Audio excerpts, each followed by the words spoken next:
কাল আমাদের CBT result, আজকে 29 জানুয়ারি। তো সিবিটি রেজাল্টের আগে আমাদের কাট অফ কি প্রেডিকশন আছে সেটা আরেকবার বলে দিচ্ছি। যেটা আমি বলছি আগে একটা লং ভিডিওতে এটা অলরেডি বলেছি, তাও আজকে রিপিট করছি।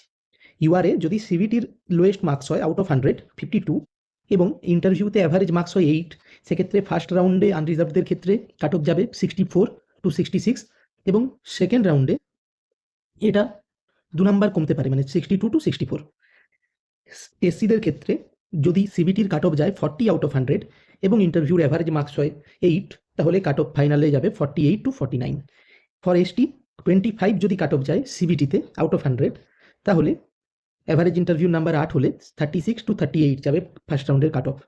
ওবিসি এর জন্য 43 যদি যায়, যেটা শোনা যাচ্ছে, অ্যাভারেজ যদি যায় 8 নাম্বার, ফাইনাল কাট অফ যাবে 50 to 51।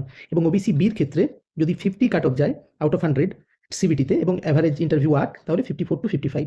এবারে যেটা ব্যাপার সেটা হচ্ছে যে এই যদি কোনো নাম্বার চেঞ্জ হয়, সাপোজ এই সিবিটির নাম্বার যদি কালকে দেখা যায় যেটা 52 না 54, বা পরে যখন ইন্টারভিউর মার্কস পাবলিশ হবে তখন যদি দেখা যায় যে ম্যাক্সিমাম জন 9 to 10 পেয়েছেন, তাহলে সেক্ষেত্রে এই নাম্বারটা এর সাথে আমাদের অ্যাড করতে হবে। কিন্তু এই নাম্বারটা অ্যাভারেজ ইন্টারভিউর মার্কস আশা করি এটাই থাকবে। এই সিবিটির মার্কসে কোথাও কম বেশি হলে আমরা কালকে জানতে পারবো।